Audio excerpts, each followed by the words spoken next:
Hey everyone, Ivy League Gaming here, and today we're playing Eternal Evolution.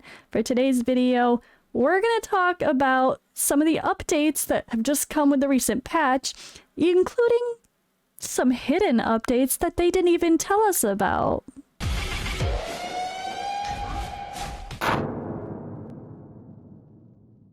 First thing I want to talk about is the perfect timing of this patch along with the Easter event. So we still have the Easter egg painting event.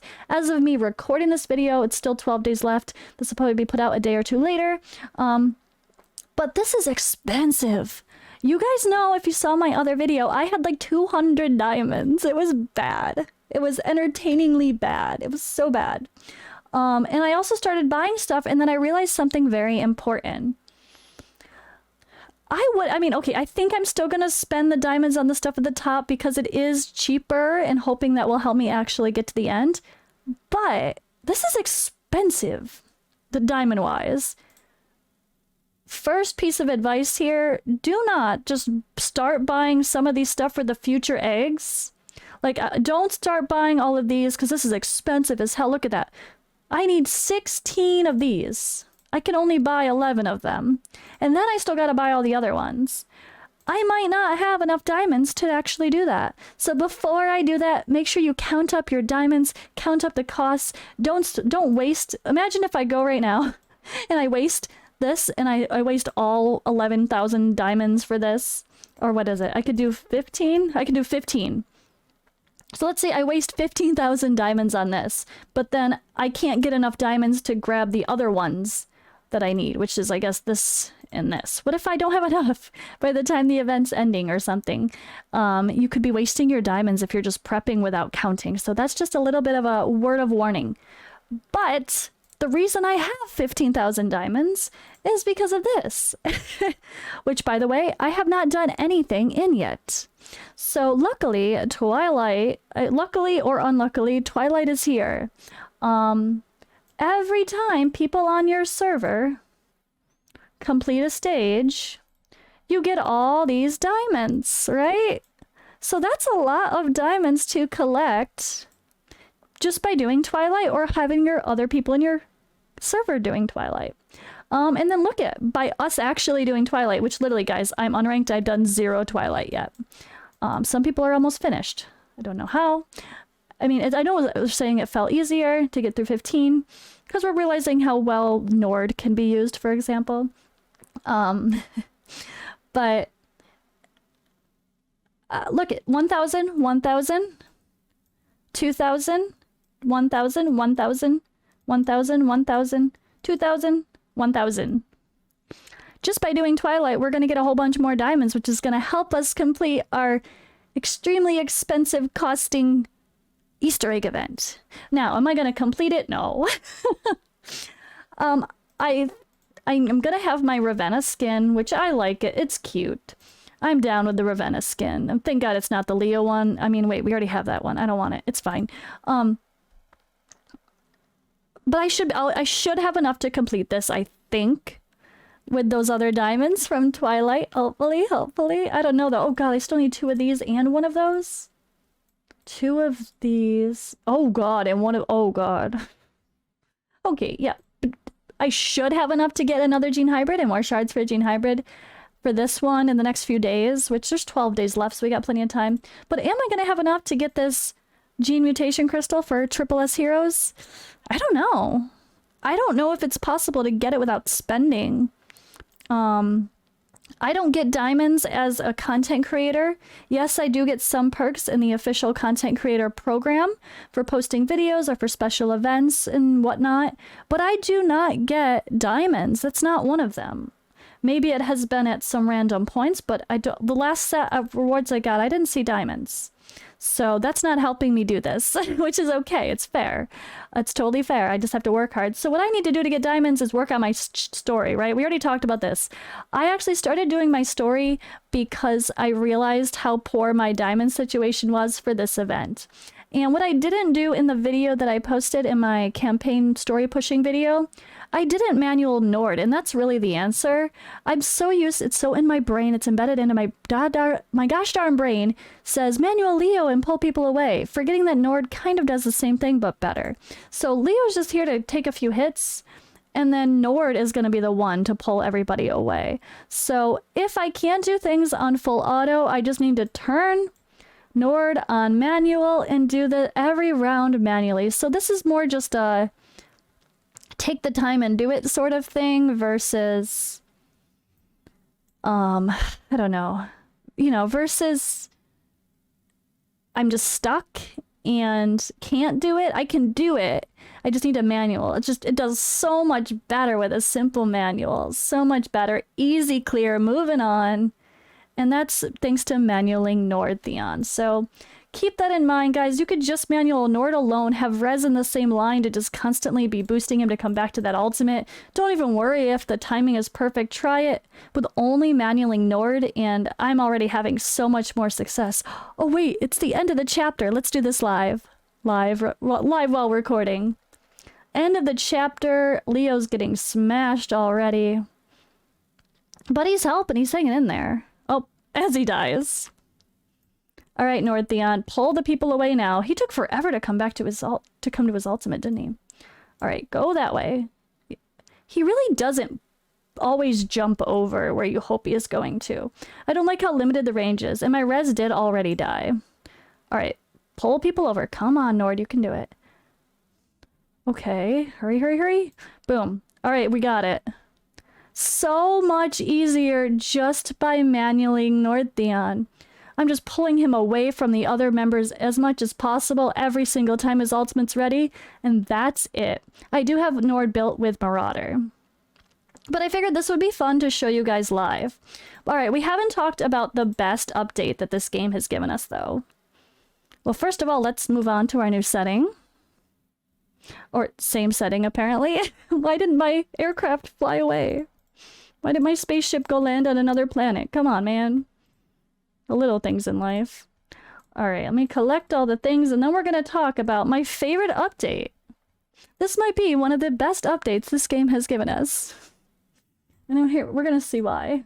This is why. The best update ever, because my inbox is now empty. Now, there's a few things, right? So a week or two ago, they implemented the gear auto crunching, dismantling. So at least all that lower level gear was not coming into my mailbox, right? Right. Not so bad. So I was able to go through and clear up a bunch manually by collecting some. I made some space as much as I could. Then I went through and collected everything I could. But I still had like 40, 50 messages at least. And every day it was adding more and more and more of the nice like legendary gear, right? So I still had a ton of messages yesterday full of the legendary gear that I just haven't had time to smelt and sort. But then I just clicked the button that said collect all. And it did yesterday. And I was like, okay. So I thought, oh, wait, what? It didn't make sense. But it collected everything.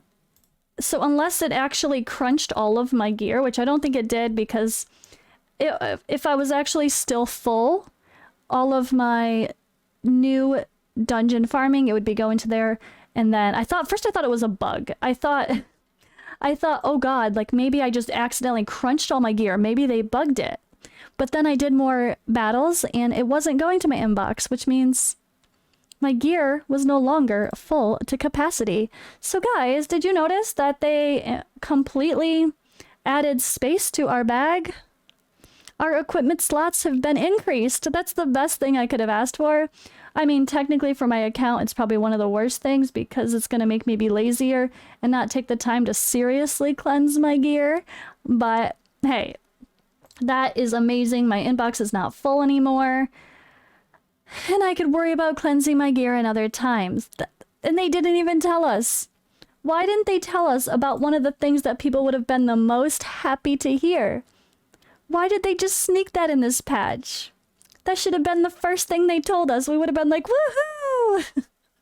Yay, space. Yay, mailbox not being full anymore, right? Right? I don't know how they didn't tell us about the best part of the patch. It was literally the best part of the whole patch. I swear. There's another funny part of the patch that I want to talk about. Is, alright, commanders, right? Commanders change. We now can have higher levels. None of mine are fully maxed yet to level 50 because that shit's expensive. That takes a lot of dupes. Unfortunately, we obviously need dupes of the actual character themselves, the commander. And all I've got is a whole bunch of other people I no longer use, like Gautier and Elias's and Discars and stuff that are never going to get touched. So I think I need to crunch all these. I also need to decide if I want to even keep any Rotas, or if I just want to crunch all of them too and get rid of them just to make space. But this is at least going to help us make space because it's going to force us to really only keep a couple of our best summoners. But you know what? Or summoners, commanders. I'm looking at the summoner panda. So far it doesn't make any sense. And I don't understand their choices for the selection of characters that they've added to the pool of what we can pull for 35, 40, 45, 50. Okay, 40 and 50, I should say. For, what is it? I guess, no, it's 30 and 40, right? 30 and 40? I don't know. Anyway. My best panda so far, with a +2 ultimate for Daniel, a +1 for Kalaza, but at least we had an attack percentage in the back, a flat attack in the back, so hey, Skur and Hattie and sometimes Daniel say thank you. And defense in the front doesn't hurt for survivability, right? Hunter one's kind of random. What did it pull? It pulled an Ornn and a Koite. Bruh. So this feels like, I think it's called Gear Ascension in Rage Shadow Legends that was added after I started playing. You have the most perfect unit you could possibly have. +2 ultimate for Leo, +1 all skills for Rickert, not too bad, and then I get Old John? And what am I gonna get here? I probably don't want to know. I feel like this is like one of those things where you have a perfect unit and then it rolls complete trash later on, and then all of a sudden your best unit becomes trash. Unfortunately, this is a weird one for me now too. Oh, I just realized I'm blocking it, aren't I? I was blocking it. I'm sorry. You're probably like yelling at me. Get out of the way, Ivy. We can't see your stats. But literally, it just turned my best unit into trash. Kinda. I was so happy to get this, but then it's like, but this. So now I'm gonna be on a quest to find an even better panda, even though this was my best one at the moment. It's kind of sad, right? It's a little bit sad. Poor panda. And it doesn't seem like this makes sense, right? Like, why are we adding a random hunter in here? I don't know. For Hagridon, why are we adding an energy hero to the summon panda? Why? Why are we adding... I mean, tanks added to everything could make sense. Just like any supports because they're going to be part of the team, maybe, possibly. But it doesn't feel logical. So this is a little bit funny to me that we can go from having a perfect unit to one that's absolute trash accidentally because of the system. And so now we have even more RNG added on top of more RNG to make the perfect unit. At least I was happy I got an Aubec with a Pandemonium. And +1 all skills for Pan, +1 ultimate for Hercules. When I use 3 tanks in a team, Hercules has been one of them. So this works perfect for me. Not that I want a Lirin, but hey. It's fine. But that was just a funny note I wanted to show and talk about. It reminds me of the raid system where like you would have the most perfect speed boot, and then you want it to roll speed, but instead it rolls anything but speed, and then all of a sudden that perfect speed boot with the best substats, because it doesn't ascend to the right main stat along with it, becomes trash because you're gonna have you could have common boots that have more speed because it could roll better. It's funny. But at least we can crunch bad ones and turn them, you know, if something rolls bad and you get something better, you can like crunch it into it as food at least. So it's not like a total waste. I don't think it's an exact transition. Maybe it is. I can't remember now. It's been a while, but that's kind of funny for me. But alrighty. This has been today's video, guys. I just want to, number one, I wanted to make sure people realize that they expanded our equipment. So if you haven't already gone to your mailbox and clicked collect all, give it a try. If you've been full for months like I was, you might no longer be full. Hey, the best update we've had in a while.